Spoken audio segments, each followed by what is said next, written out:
Welcome. For the interpretation, you can click on the little globe at the bottom right of your screen, and you can select the language in which you wish to listen to the presentation of the report. There will be French, Spanish, and English.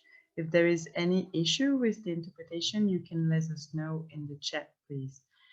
Bonjour à toutes, bonjour à tous. Pour l'interprétation, donc vous pouvez cliquer sur le petit globe en bas à droite de votre écran. Et là, vous pouvez choisir le français pour entendre la traduction en français. Si vous souhaitez intervenir en français, n'hésitez pas. Il y a des interprètes qui sont prêts à traduire vos interventions vers l'anglais et vers l'espagnol. Et s'il y a le moindre problème avec l'interprétation, veuillez nous le laisser savoir dans le chat. Merci beaucoup. Buenos días con todas, con todos. Para la interpretación pueden dar clic al globito que está abajo a la derecha de su pantalla y ahí pueden elegir español si desean escuchar la interpretación simultánea de la presentación del informe en español. No duden en intervenir en español si así lo desean. Hay intérpretes que están listas para traducir sus intervenciones hacia el inglés y el francés. Y si hay algún problema con la interpretación, por favor, dejen los mensajes en el chat para arreglarlo. Gracias.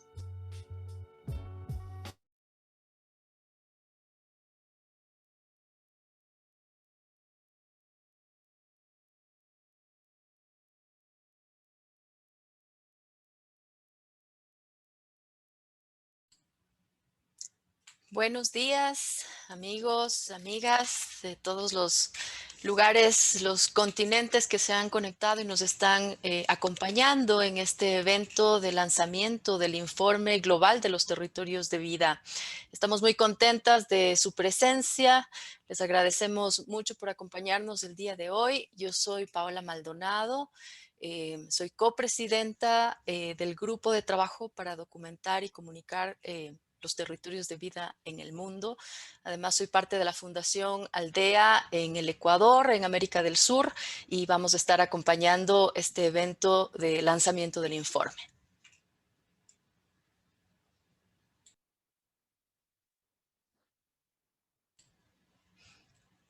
Quiero dar paso a mi compañera June Rubis para que se presente, por favor.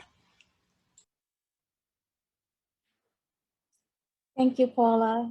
Hi, everyone. My name is June Rubis. I am the council co-chair of the theme of documenting territories of life with Paula, and I'm speaking to you from Malaysia, where I'm from. I would like to acknowledge the Indigenous peoples who are with us in this event, and of those whose life work has been the foundation of the work that we are presenting today, and of those who are currently fighting against dispossession of native lands. I would like to introduce to you Aditavina. Aditavina is an urban ecologist and artist from India with a degree in architecture. Her work lies at the intersections of design, ecology, art, and music. As Diti, she writes music that is inspired by the natural world. She is currently collaborating with German organization Viva Con Agua to raise funds for water conservation in Nepal, Malawi, Zimbabwe, and India. With her tour, Make Forests Not War, she's working on a conscious model for touring for artists to offset carbon emissions. Veena is also a co-author of one of these report's case studies, working closely with pastoralists in charge of keeping around sacred groves alive in Rajasthan. Please give a warm welcome to Diti and turn interpretation off for a better listening experience.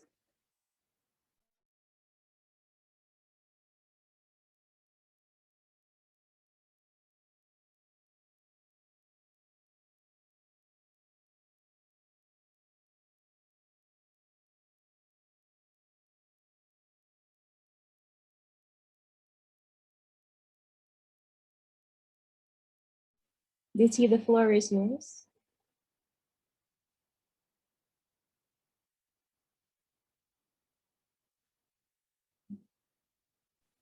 Hello. Oops, I was on mute. Hi, everyone. Thank you for having me here. And I want to start by honoring the land, the indigenous people, the forests, and I will be sharing with you one song today. This is a very apt song because I don't usually sing and share my ecological research work at the same place. These are two separate lives, but I'm happy that they come together here. So I hope you enjoy the music.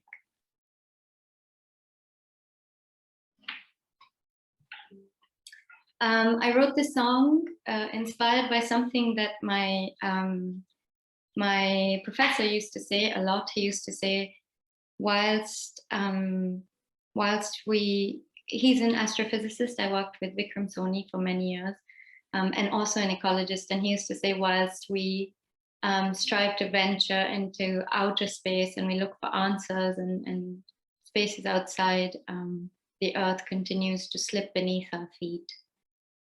So here it is.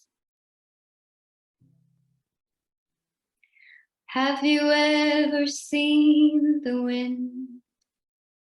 I never saw her, my friend. Is she real? Would you know? I asked the trees for when she flows. The trees, they bow down their heads. The trees, they bow down their heads. The trees, they bow down their heads. The trees, they bow down their heads.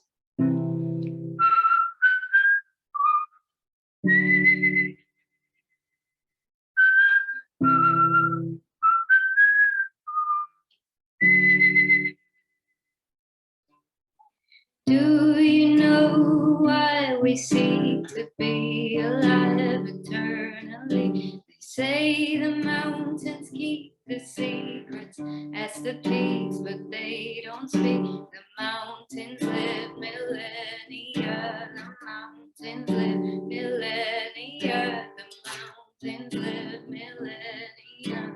The mountains live millennia.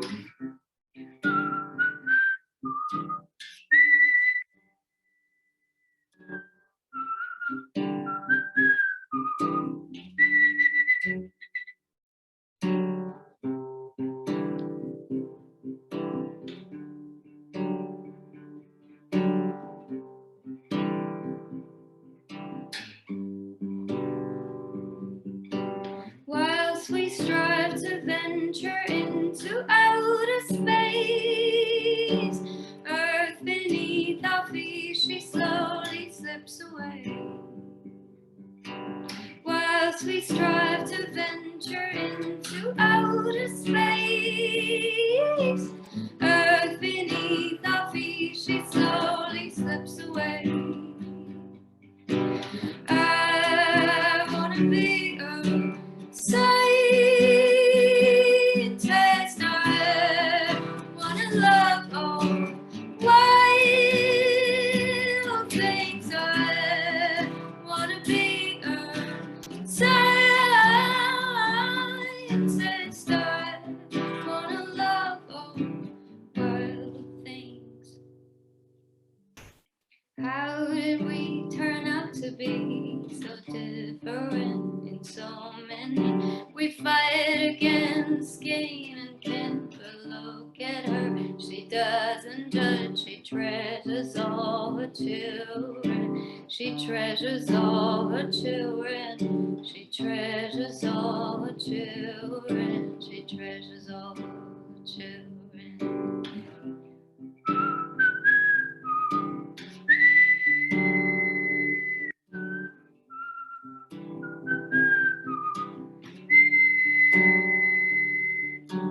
Whilst we strive to venture into outer space, earth beneath our feet, she slowly slips away. Whilst we strive to venture into outer space,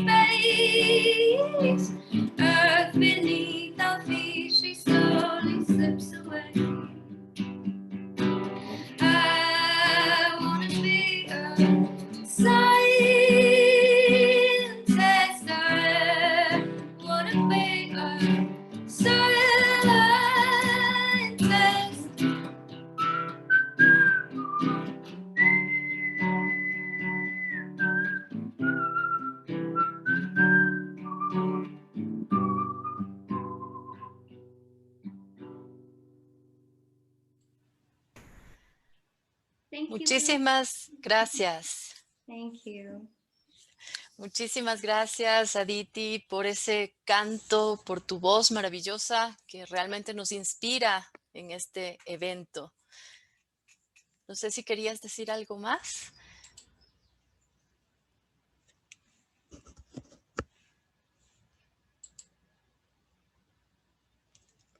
Excelente, muchas gracias. Este canto y esta voz, perdón, estaba con mi cámara apagada. Este canto y esta voz realmente nos inspira y nos ubica con los pies en la tierra y con, ojalá, la conciencia en el infinito conectada con todo lo que nos rodea, y es esa defensa de la vida lo que nos junta en el lanzamiento de este informe sobre los territorios de vida en el mundo.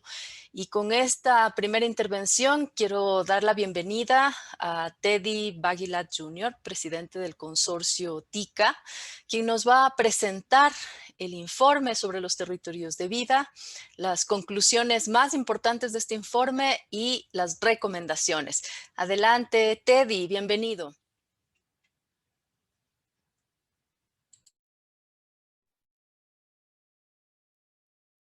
Thank you, Paula.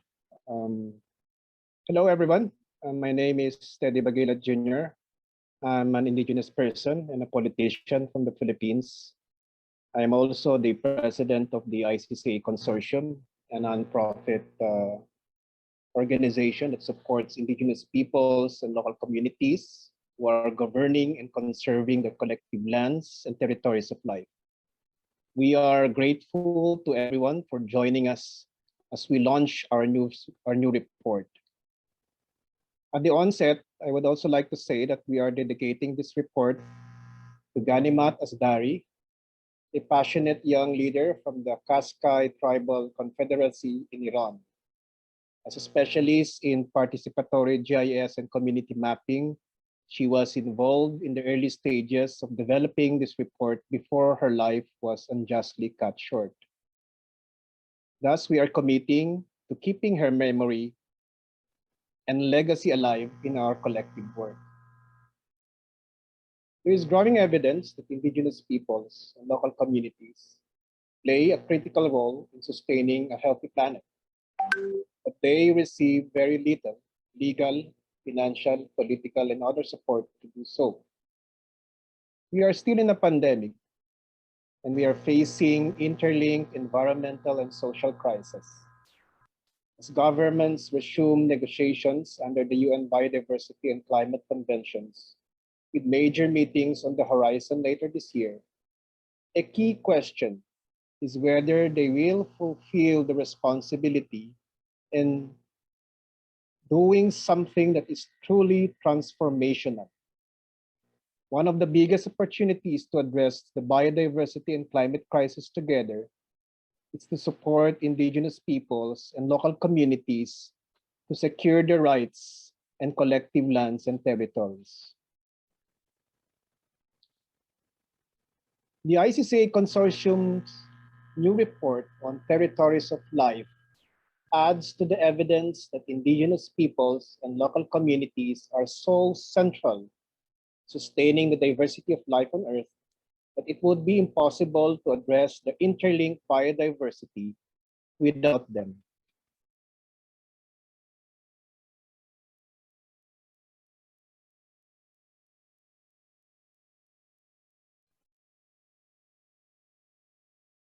This report takes a unique local to global approach to understanding both how and why Indigenous peoples and local communities are contributing to a healthy planet. It features 17 case studies of specific territories of life from 5 continents. It includes 6 analyses of national level contexts and some of the leading examples of policy and legal recognition of Indigenous peoples' rights and community conservation. Finally, it includes the most up-to-date global spatial analysis of how much of the planet is likely conserved by Indigenous peoples and local communities. This part of the report was co-produced by the UN Environment Programme World Conservation Monitoring Center who we will hear from a bit later today.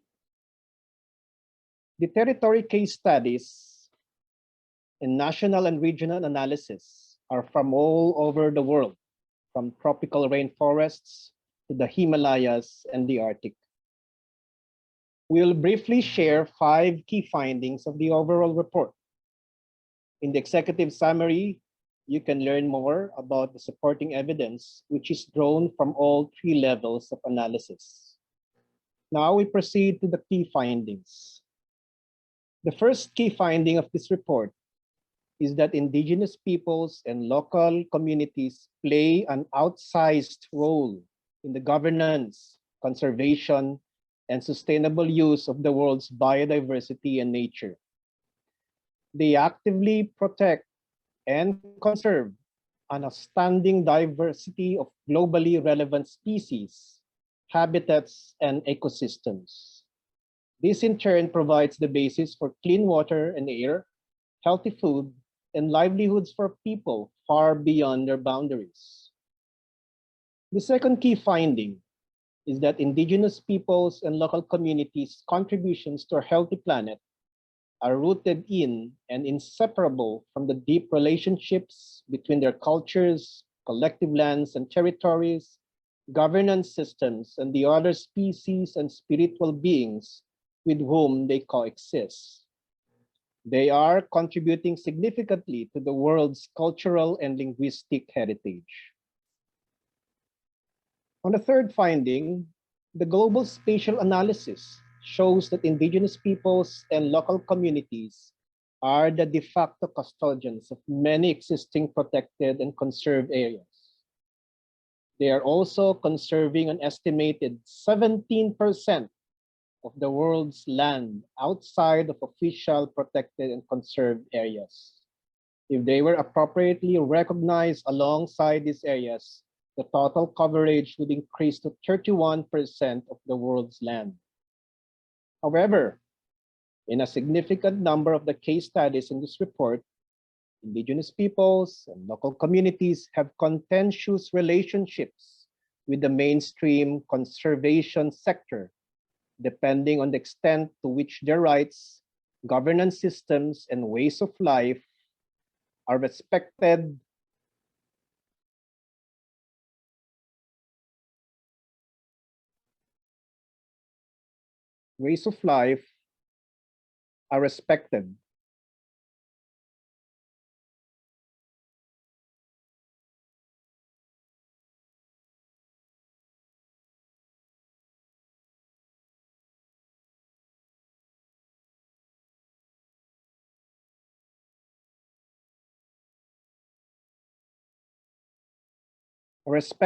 and upheld. In other cases, they are strategically trying to use protected area laws and conservation designations to defend against other threats such as mining. For key finding 4, indigenous peoples and local communities are on the front lines of resisting the main industrial drivers of global diversity loss and climate breakdown, including mining, oil and gas, logging, and monoculture plantations. They often face violence and retribution for resisting these industries. These threats can have cumulative and compounded effects on indigenous peoples and local communities, which in turn pose longer-term threats to their resilience. However, they continue to resist and respond in diverse ways. The final key finding is that even in the face of these immense threats, indigenous peoples and local communities have extraordinary resilience and determination. They are adapting to rapidly changing contexts and using diverse strategies to secure their rights and territories. And although they sometimes face setbacks, they have made key advances, and they continue to pursue self-determination, self-governance, peace, and sustainability, sometimes against all odds. As UN biodiversity and climate negotiations intensify, the time is now to recognize indigenous peoples and local communities as the true agents of transformative change. Supporting them to secure their rights and collective lands and territories is arguably a key missing link in global commitments and national level implementation, and therefore also one of the biggest opportunities for leadership and governance. In practical terms, pursuing this agenda requires a massive increase in social, political, legal, institutional, and financial support for Indigenous peoples and local communities, primarily from state governments, but also from public and private financial institutions. It is time for social movements and civil society organizations working on human rights, conservation, climate justice, and land issues to work on this shared agenda together. Now, at this point, we will share also our overall recommendations of the 2021 report on the territories of life. Our first recommendation is to recognize and respect the central role of Indigenous peoples and local communities in sustaining a healthy planet and the deep cultural and spiritual relationship and governance systems through which they do so. Our second recommendation is to support Indigenous peoples and local communities to secure their collective lands and territories, strengthen their self-determined governance systems, and sustain their cultures and ways of life on their own terms. The third one is to embed and uphold human rights, including Indigenous peoples' rights and other group-specific rights, in all policies, laws, institutions, programs, and decision-making processes that affect Indigenous peoples and local communities, both internationally and domestically. On the fourth one, our recommendation is to stop the drivers of biodiversity loss and climate breakdown and halt threats and violence against the peoples and communities who are defending our planet. And finally, we recommend that we develop human rights-based financing as a key lever for equitable and effective implementation of global commitments, including on biodiversity, climate, and sustainable development. Thank you so much, Teddy. Sorry. We will now move into the three brief presentations of specific territories of life from the report. I'd like to introduce you Selatu Samuel. He is the ICCA Consortium Regional Coordinator for West Africa.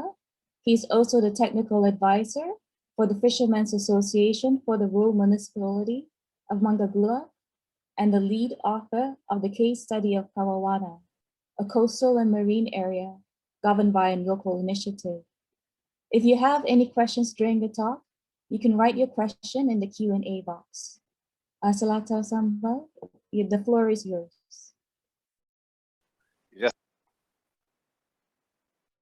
Merci le coordinateur du consortium marin côtier. Allô.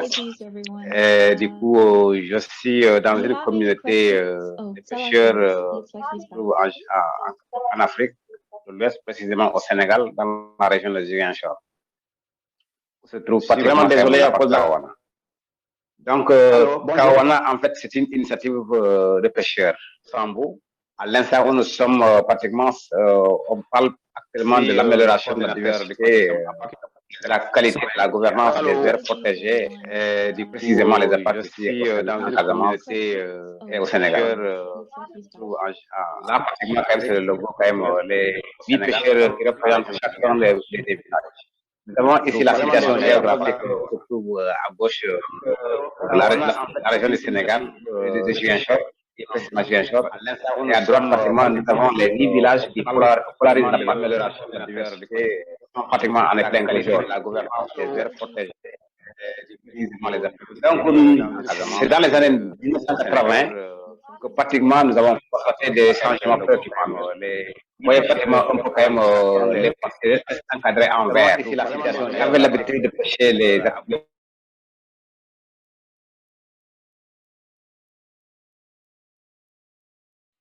tous comme, sont en train quand même de faire vraiment, de chuter de façon extraordinaire. Alors, qu'est-ce qu'on fait en ce moment?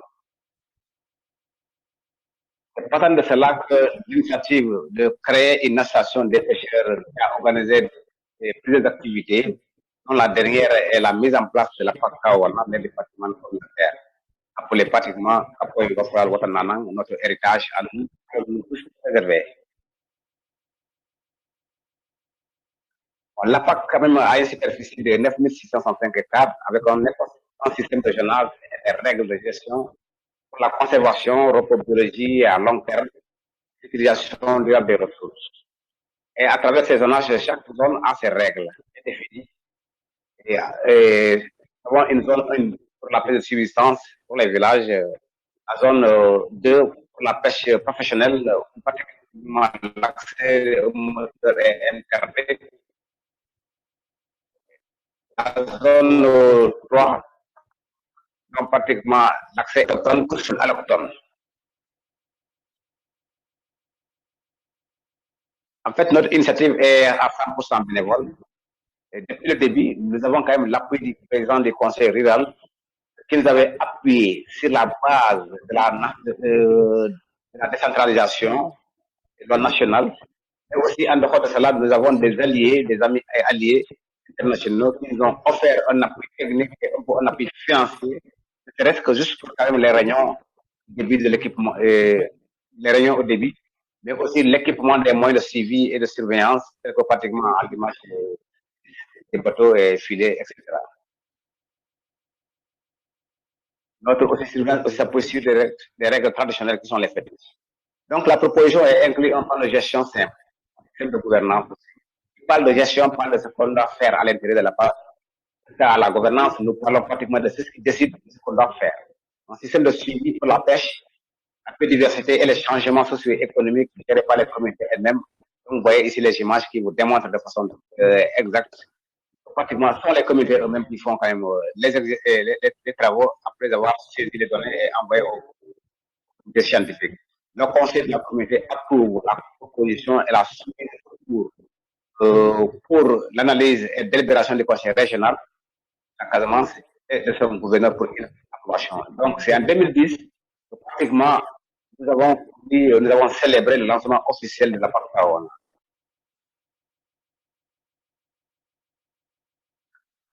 Alors, comme je disais pratiquement que nous avons une organe de gouvernance qui constitue, un cadre de gouvernance qui constitue 5 organes. Nous avons le bureau de la PCRM, nous avons le comité scientifique, nous avons l'Assemblée générale des pêcheurs, nous avons pratiquement aussi le conseil rural de la communauté rurale, nous avons le comité scientifique, et à côté, nous avons aussi quand même le service étatique. Donc, tous ces organes constituent quand même le cadre de gouvernance et qu'aucun organe a un pouvoir de décision. Les décisions se prennent lors de la grande assemblée générale.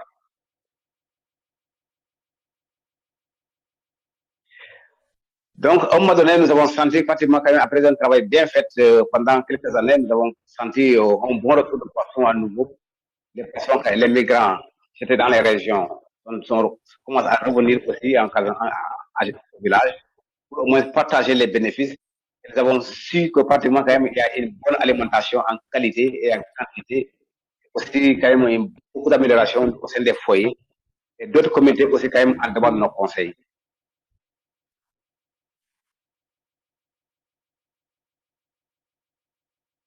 Muchísimas gracias, Alatú, por esa presentación, por compartirnos la experiencia del territorio de vida de Kawawana en Senegal, África del Este. Les recordamos a todas las personas que están participando que pueden hacer sus preguntas escribiendo en el chat y vamos a estar resolviendo en el transcurso de esta jornada y damos la bienvenida también a todas las personas que se siguen sumando desde distintos lugares del planeta entero. Desde el África del Este, entonces, ahora nos vamos a los bosques amazónicos. Vamos a dar la bienvenida en este momento a Tupac Amaru Viteri Walinga. Él es presidente del pueblo originario quichua de Sarayaku. Adelante, Tupac, bienvenido.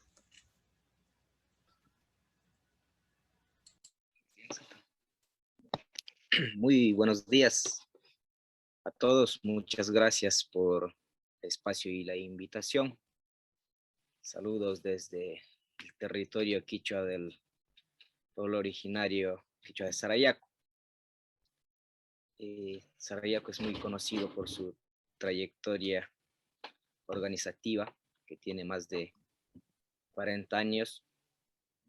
Somos una nueva generación que hemos asumido esta responsabilidad para llevar adelante las aspiraciones que nuestros ancianos, que nuestros abuelos, nuestros sabios soñaron, y al parecer vamos en buen camino.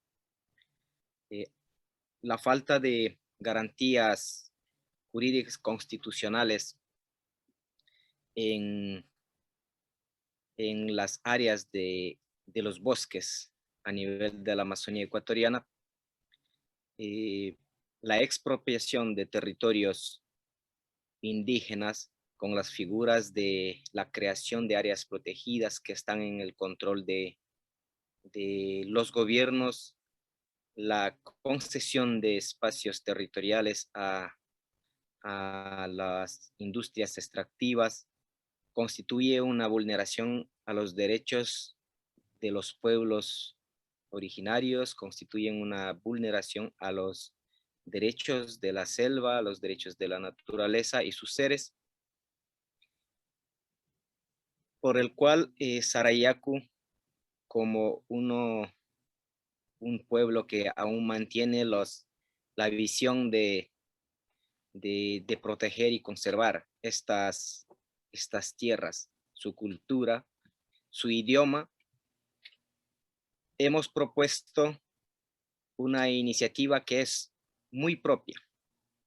No es una iniciativa inventada, sino responde a un conocimiento universal, milenario, que ha sido olvidado por la humanidad, pero que aún los pueblos originarios a nivel global lo mantenemos vivo. Es importante en esto entender que para los pueblos indígenas concebir la vida es saber que los ríos, que las montañas, que las lagunas son vivos. Cada uno de estos en la visión filosófica de los pueblos tienen seres protectores. Esta iniciativa es la propuesta de Causa Xacha, la propuesta de Selva Viviente, en el que hay algunos puntos que responden a resolver varios desequilibrios en el que en este momento el planeta Tierra se encuentra. Uno, a la búsqueda de la protección de los bosques jurídicamente y científicamente garantizadas bajo la visión y la filosofía de los pueblos indígenas. Por otra parte, también plantea la sanación espiritual física del hábitat que ha sido destruido por el ser humano. Propone una nueva mirada al summa causa, al buen vivir, el supuesto desarrollo que los estados, los gobiernos lo mencionan. En esta parte hay que precisar que Sarayaku plantea que se respete la selva viviente. En este proceso nosotros hemos venido caminando ya más de 8 años. En el 2012, en el marco del derecho propio, del derecho de la libre determinación, nosotros en el 2012, Sarayaku, como máxima autoridad que es la asamblea, ha declarado ya territorio, selva viviente y sujeto de derechos a todo el territorio de Sarayaku. En el 2018 también hemos hecho el lanzamiento oficial en la capital, Quito, en la capital del Ecuador. Hemos presentado a las autoridades del Estado. Sin embargo, hasta el momento, ya estamos llevando cerca de 3 años, no hemos tenido ninguna respuesta concreta por parte del gobierno nacional. Tenemos el respaldo de varias organizaciones regionales y nacionales que son de los pueblos indígenas a la iniciativa, a la propuesta. Nosotros hemos hecho varias presentaciones de la propuesta en eventos muy importantes como la COP, en el Congreso de la UICN.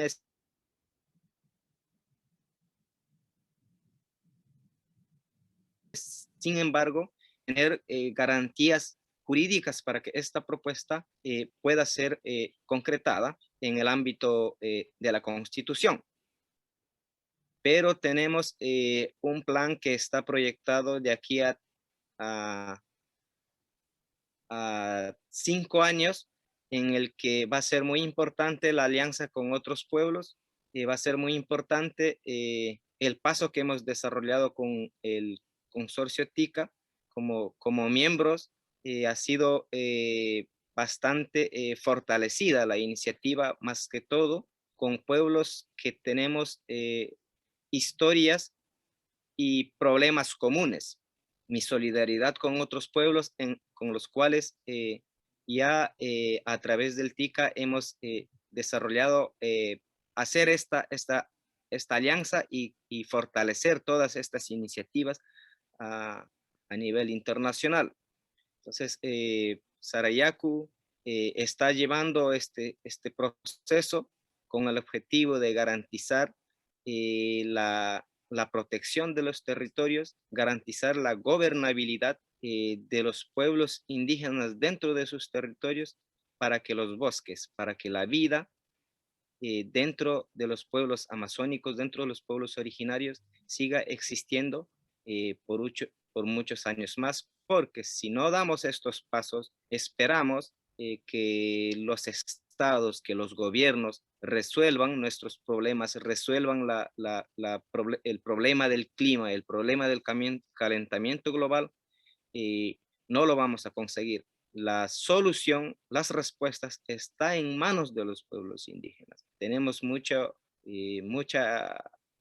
cierta experiencia en este proceso. Nuestros territorios están zonificados en áreas de conservación. Tenemos normativas para proteger especies en extinción.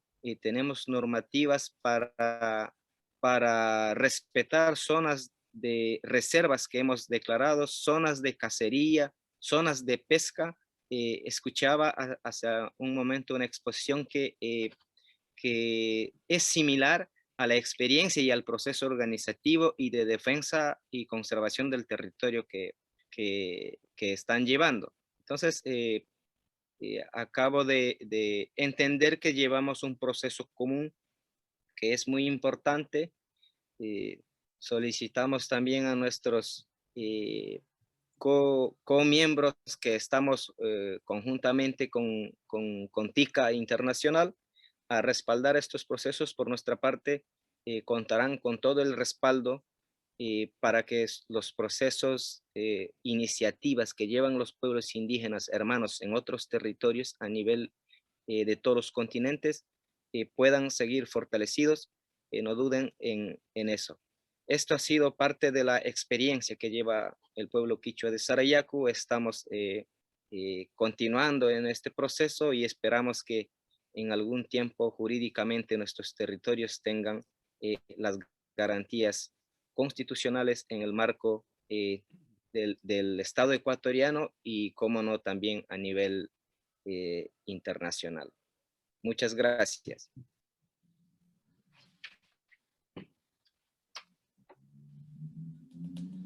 Thank you, Mr. Viteri. If you have any questions for Mr. Viteri, you can write them on the chat box, on the Q&A box, and we should be able to have a Q&A later after all the speakers.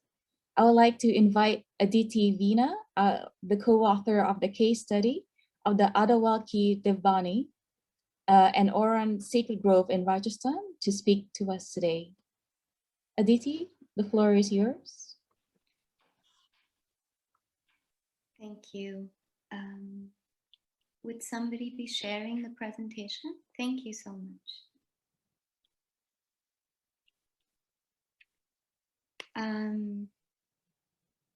I would like to thank the authors before me. It is really wonderful to be here and hear all these other perspectives and see how much synergy there is and how much there is in common between Indigenous people. So I would be presenting today my findings and socio-ecological perspectives on Orans, the sacred groves from Rajasthan in India. Next slide, please. I won't spend too much time here, but just echoing Teddy, I think a lot of the pressing problems in the world today make us think, where shall we turn to? And the sacred groves, the forests are examples of the human race coexisting so wonderfully with the forests for eons. And the sacred groves are one of those examples. Next slide, please. I want to also mention that this study I was able to do with the help of Krapavis, Aman Singh, Nitin Batla, and Krapavis has been working in Rajasthan for over 20 years with the indigenous people there. The sacred groves, to again echo what Tupac was saying, is they are essentially forests which are considered alive. The earth is considered alive by these communities. Sacred groves are considered lands that were demarcated by sages and by in ancient myths and legends by priests and sages, and they were lands that were considered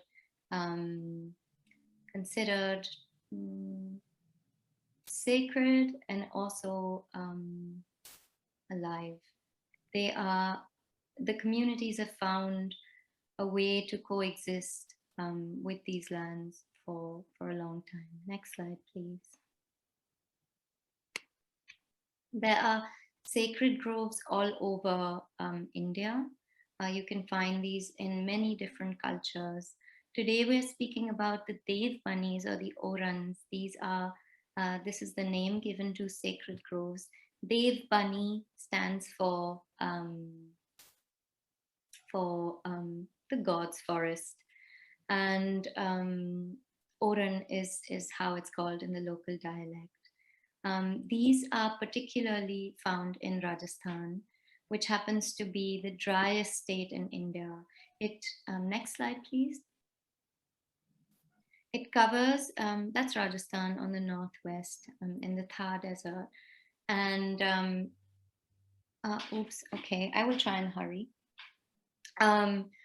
Rajasthan occupies 10% of the country's area and has only 1% of the country's water resources. And what's really important to note here is that all of that water sits under these forests that are preserved by the indigenous people. Next slide, please. So as we saw in the previous map, which is also here on the bottom, okay, all right, Katya, I will try and speak slowly, but also try and hurry up. So this map at the bottom left, one can see that is the Aravalli range, which happens to be about 2 billion years old, as compared to the Himalayas, which are so young, which are only about a few million years old. This range is 2 billion years old, it's considered, and these forests have existed there forever. And Krapavis has been working to document about thousands of forests, but they have done specific detailed study on 100, which are marked here on the map. So the one Dev Bunny that I will be talking about and have studied in detail, which is in the report, is called Adaval Ki Dev Bunny. And this is near the town of Alwar. in a valley. So it's in the valley in between two hills, and on the map one can see that these are two hills. Perhaps someone can show with the cursor where these two hills are, and in the middle is where the forest is. The dark green is the forest. And in the dark green, one can also see a little orange spot, an orange little rectangle. That's a temple. Every Devmani, every Oran has a temple with a deity and with a saint that protects and takes care of the forest. So the communities, they come together to take care of the forest, and also they sustain the priest there, the holy man in the temple, in exchange for him looking after the forest. And one can see next to the green, the dark green, two blue dots, two blue blobs. These are the points where the water emerges out of the forest, and the water turns into a stream, and then the stream goes on, and then people have dammed the stream over years and created lakes, and that's how people in Rajasthan have been surviving. Next, please. So what I want to emphasize on is that the forest is intricately linked with people. This is an example of how biodiversity, conservation, and livelihoods can coexist. In most examples of sustainable development, or so-called sustainable development, one of the three aspects is lost. Oh my gosh, Katya. Okay, I will try. Next slide. In essence, the people say the forest gives us everything. They are dependent on the forest for everything that they need, from food to water to shelter to their fodder to community. Next slide. I would encourage all of you to please read the case study, because I'm not able to finish the presentation. There's a lot left, but I think I am short on time. So 9 months and 12, they depend upon the Oran for their livelihood and for their food as well, parts of their food. Next slide. Here's a few images of the Oran. This is a thorny scrub landscape, desert landscape. This is how it looks in the summer. Next slide. Next slide, please. This is how it looks after monsoon. In monsoon, there's water that flows through the Oran, and then it is collected into lakes. Next slide, please. That's again 2 images showing how it looks in the summer and how it looks in the monsoon. Next slide, please. Here's an image of a small temple, which is not actually allowed to be photographed, but they made an exception for us when we explained to them the purpose of this report and this study. And essentially, the forest is looked at as a god, as a deity, and there's sacredness attached to the forest, which makes it imperative that people really take care of it. They really protect it with all that they have. Next slide, please.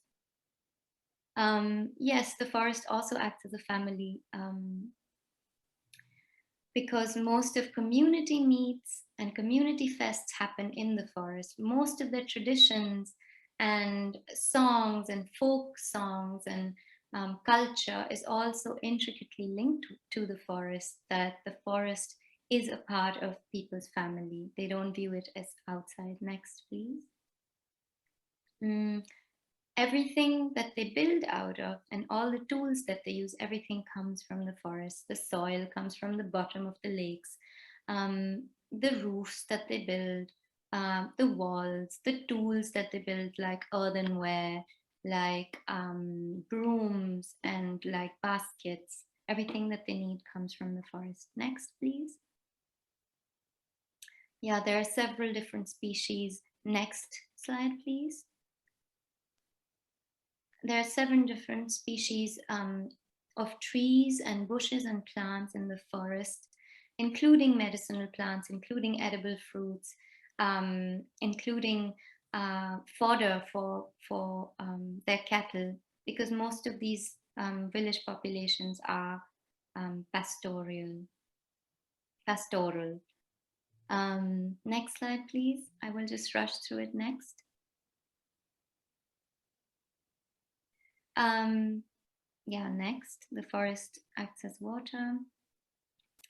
The community depends upon the forest for fuel, and they gather wood from the forest as well. They are very careful not to take more than can be replenished by the forest.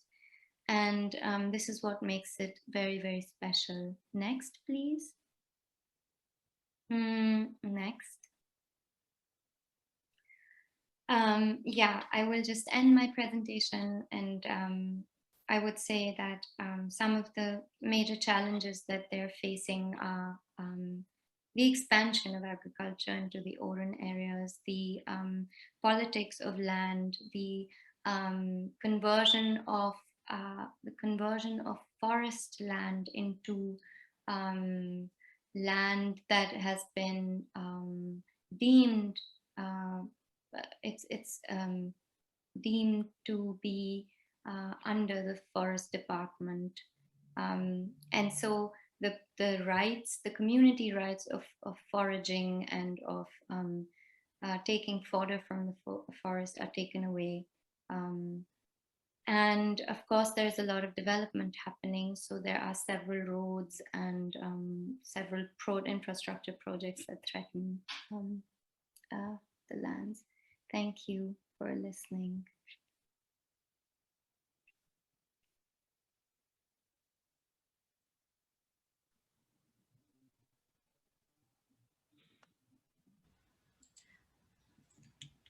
Muchísimas gracias, Aditi, por esa presentación, por hablarnos sobre los bosques sagrados en Orán.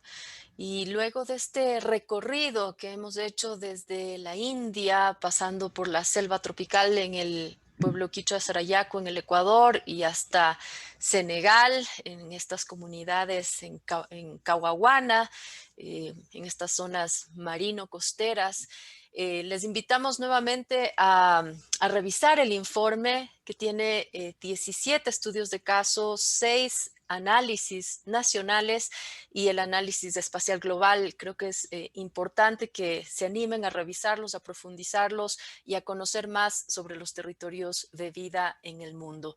Y luego de este recorrido quiero dar la palabra a Meyali Ramos. Ameyali es coordinadora de políticas internacionales en el consorcio ICCA, y Ameyali nos va a hablar sobre la importancia que tiene este informe en el marco de la diversidad biológica. Adelante, Ameyali, bienvenida. Muchas gracias, Paola. Bienvenidos a todos y todas de aquí desde los Altos de Chiapas. Es un placer estar con ustedes. Voy a hablar en inglés por temas de la traducción. Entonces cambio al inglés ahora.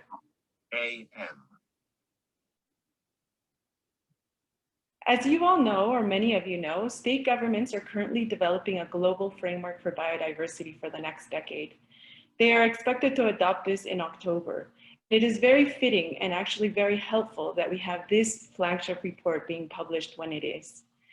As many of you know, the governments have agreed that this framework must galvanize urgent and transformative action. However, the early drafts fall far short of this, and much, much higher and bigger commitments are needed in 4 areas in particular. For these 4 areas, we've drawn upon a lot of the work that's coming out of this flagship report, the work that our members do every day on the ground, and the work of other Indigenous organizations like the International Indigenous Forum on Biodiversity. Our first recommendation is that governments should recognize Indigenous peoples and local communities for their roles in protecting and conserving nature. Some of the recommendations that they earlier and some of the information coming out of this study highlights this.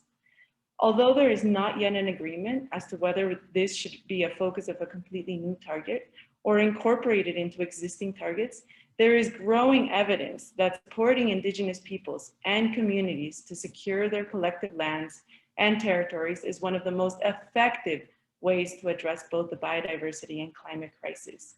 We see this every day. We saw this coming out of this report and other reports that have been recently published. Second, we firmly believe that human rights must be placed at the heart of the post-2020 framework.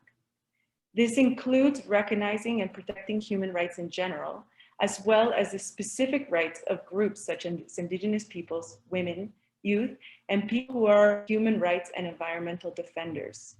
This is critical, very, very important.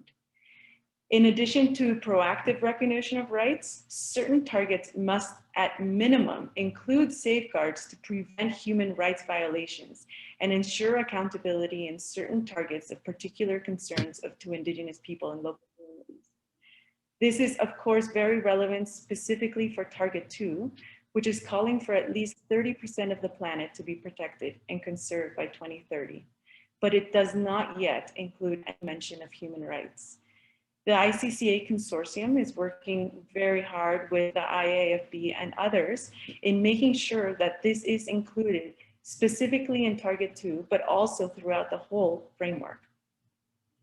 The monitoring framework should include human rights indicators and the development and implementation of national biodiversity strategies and action plans, and related laws and policies should be done with a human rights-based approach. Our third recommendation for these current negotiations is to increase the ambition in targets intended to halt drivers of biodiversity loss. If we do not address this, then any other work we do in the post-2020 framework will not be sufficient. For example, we could explicitly identify the industries that are most harmful for biodiversity and committing to divest from these industries as soon as possible, including by eliminating 100% of perverse incentives. This could be in Target 17. These issues are an important opportunity for mobilizing several linked movements, including for Indigenous peoples, human rights, healthy planet, climate justice, and alternative economies. Finally, you might have seen a question in the chat from Juice about a human rights-based financing. This is essential.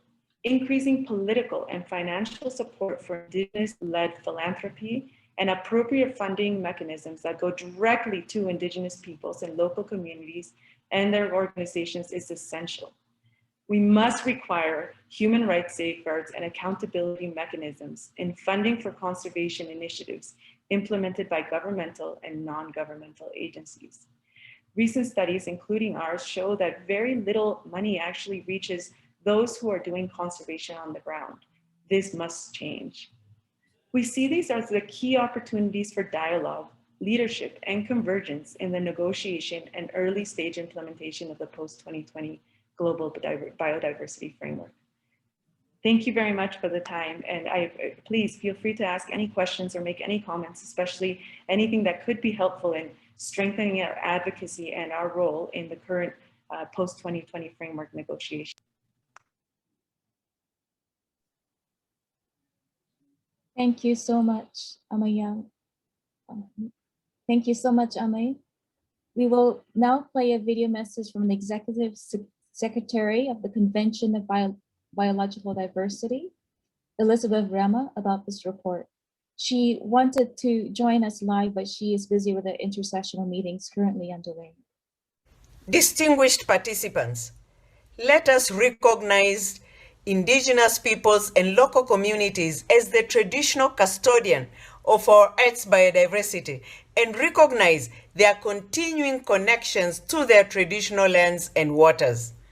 The Territories of Life 2021 report is a significant contribution that adds to the new generation of methodological and analytical reports that contribute crucial information about Indigenous peoples and local communities' role in contributing to the goals of the Convention.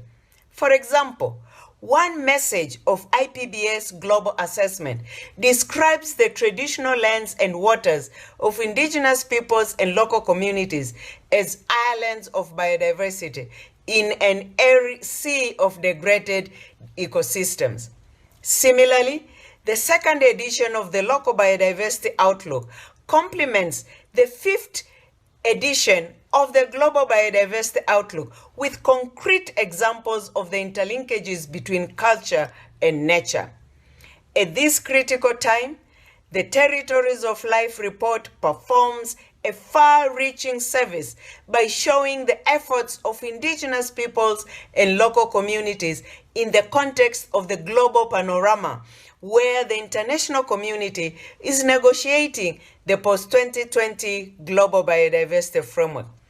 The report includes recommendations and the framework of action to help identify solutions to the environmental crisis.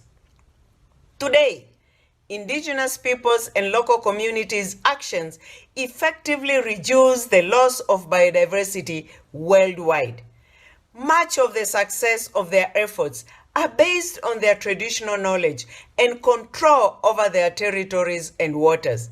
The report helps us to identify indigenous governance and management systems for biodiversity at the local level. Those systems offer new ways to envision realistic and truly transformative governance for biodiversity. The report was written under the principle of free, prior, and informed consent.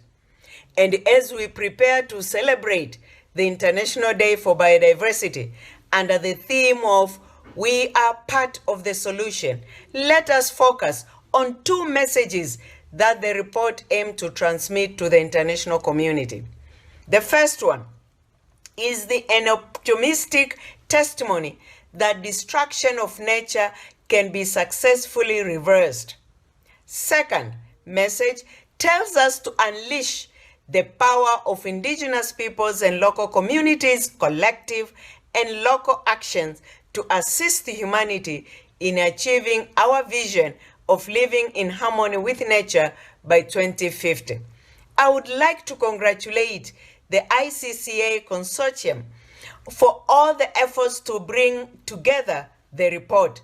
I want to thank and congratulate the authors and the community leaders.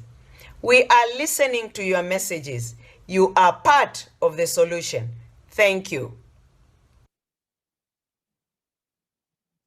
Muy bien, y luego de haber mirado y escuchado este mensaje, queremos y aspiramos efectivamente a que estas recomendaciones del informe sobre los territorios de vida sean acogidas y sean incorporadas de manera sustantiva. Esa es la expectativa que tenemos. Y queremos recordar nuevamente que pueden escribir sus preguntas, les vamos a estar respondiendo en adelante. Y con estas, ahora a continuación, quiero dar paso a Neville Ash, es director del Centro Mundial de Vigilancia de la Conservación del Programa de las Naciones Unidas para el Medio Ambiente. Adelante con tu intervención. Bienvenido. Thank you so much, Paula, and it's great to be with you all today for a fabulous presentation of not just the global findings, but also the rich insight from the individual territories around the world as well. So thank you so much. And it's been a wonderful pleasure to work with the ICCA Consortium on this report, and especially on the global spatial analysis of the extent of areas conserved by indigenous peoples and local communities. And today we're following from a report launched yesterday as well on Protected Planet, which really showed the importance of areas managed, used, governed by indigenous peoples and local communities around the world. And we know from the report today that around 1/5 of the world land area, this is approximately the size of the entire continent of Africa, twice the size of South America, or 3 times the size of Europe, is contained within potential territories of life. This is a huge area, and they include over 1/5 of the world's most important sites for biodiversity, so-called key biodiversity areas on land. hugely important. And if these potential areas were recognised for their contributions to conservation alongside existing conserved and protected areas by states and private areas, it would equate to around 1/3 of the world's land in total, and add equivalent to the current land under protected and conserved areas. So territories of life have a huge contribution to make. The challenge is they're not always recognised, and Indigenous peoples and local communities who are governing, managing and conserving at least half of this area are not currently recognised or indeed supported for the contributions being made to nature conservation. So there is a clear opportunity in the post-2020 global biodiversity framework that we've heard is being negotiated to recognise the conservation contributions of Indigenous peoples and local communities, and in doing so to ensure that the rights for the use of this land are safeguarded. We've heard from Amieli about the ongoing discussions on negotiations on the target, currently a draft for 30% of a planet to be under some form of protected and conserved area. But we must, within that, have a collective focus on appropriately recognising and supporting Indigenous peoples and local communities through existing conservation efforts, and including through the legal recognition of rights. Of course, we know that whereas Indigenous peoples and local communities around the world are governing and managing territories and lands in a way that are consistent with the definition of protected areas and with huge conservation benefits, I also want to stress that it is, of course, up to the custodians of that land whether and in which ways they may choose to engage with the official protected and conserved area systems and report and submit and make the contributions of designated and identification of reporting of territories of life for that purpose. And there are clear processes and guidance available for this through the ICCA Consortium and the ICCA Registry. Yesterday in the Protected Planet report, one of the key messages was that governance is a key contributor to effective conservation. But there's very little data still on governance diversity and on the quality of protected and conserved areas around the world. And better reporting and information from Indigenous communities and Indigenous peoples and local communities can provide new opportunities to recognise and support these conservation efforts. So the analysis launched today illustrates both the need and the opportunity to explicitly recognise human rights, governance diversity and equity into all discussions in relation to the target on protected and conserved areas in post-2020 and the wider post-2020 global biodiversity framework. And supporting Indigenous peoples and local communities to map and self-report boundaries of territories of life could facilitate efforts to gain appropriate recognition and defend those territories. From a global perspective, mapping territories of life can result in their collective conservation values being better understood and better recognised. And of course, they can then count towards global conservation ambitions if territory of life custodians so choose. So again, thank you so much. Wonderful presentations, and very much look forward to our ongoing collaboration with the fabulous work of the ICCA Consortium. Thank you very much.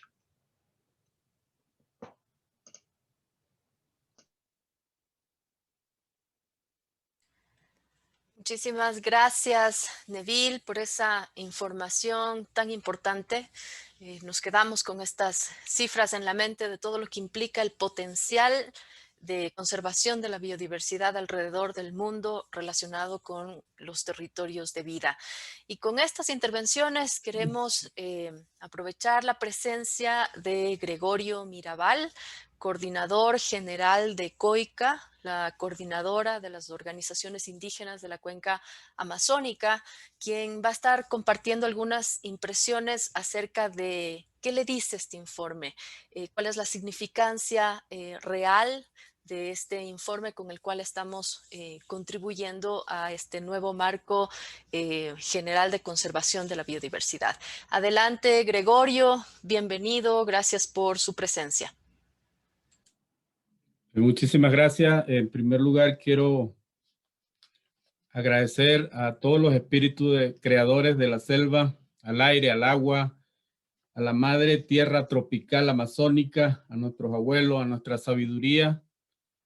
Agradecer por esta invitación del consorcio ICCA, pero también saludar a las abejas en su día que garantizan nuestros alimentos y a todos los pueblos indígenas hermanos que están presentes acá, de la parte andina, de la selva, de pueblos del agua, pueblos del desierto, a todos nuestros hermanos y hermanas, porque somos nosotros en este momento los pueblos indígenas del planeta los que garantizamos la conservación de los territorios y del planeta. También quiero solidarizarme en este momento con los hermanos indígenas de Colombia y de Brasil, que están pasando por momentos muy duros ante esta pandemia estructural, sistemática, donde estamos condenando la violencia, el racismo y la discriminación estructural hacia nuestros pueblos, nuestros territorios, nuestras mujeres y a la selva tropical más grande del planeta. Es una pandemia sanitaria, extractivista y socioambiental. Dicho esto, quiero sumarme a todos los hermanos y hermanas que han hablado. Quiero apoyar, desde la COICA queremos apoyar este informe Territorios de Vida. Estos 17 estudios simplemente están afirmando, están demostrando, están haciendo un llamado de alerta mundial, no a nosotros. Nosotros somos los que conservamos mejor. Es una alerta mundial a los gobiernos, a las empresas, a los bancos que financian el extractivismo, que financian la deforestación, que financian los agrotóxicos, que financian los monocultivos. Queremos hacer un llamado, sumarnos a este llamado, que Territorios de Vida es mejor que el financiamiento al extractivismo y a la deforestación. Queremos solidarizarnos con este informe, darle el apoyo y hacer ese gran llamado. Y también queremos decir que nosotros, los pueblos indígenas, este informe está confirmando que hemos roto el equilibrio con la madre tierra, con la madre selva. Se ha roto el equilibrio. Y somos los pueblos indígenas que podemos garantizar que de nuevo se restablezca la armonía y el equilibrio en el planeta. Y es por eso que queremos decir que no habrá post-2020 si no se apoya a los pueblos indígenas y comunidades locales. No habrá futuro. ¿Por qué? Porque estamos en un punto de no retorno. Y por eso hacemos este llamado a las empresas, a los gobiernos. Ya basta de infraestructura, de carreteras, de hidrovías, de deforestación, de contaminación de la tierra y el agua. Apoyemos a los pueblos indígenas para garantizar la biodiversidad, para garantizar el agua, para garantizar la vida. Y desde aquí hacemos el llamado a las Naciones Unidas. Lo que se oye es que sí apoyan a los pueblos. Lo que se oye es que todo está bien, que somos los que mejor conservamos, pero no hay acompañamiento técnico, no hay financiamiento para los verdaderos proyectos territoriales de los pueblos indígenas. Entonces, apoyen nuestro autogobierno, nuestra autodeterminación, nuestra forma de conservación del planeta, de la selva tropical. Ese es el llamado y nuestro apoyo total a este informe. Muchísimas gracias.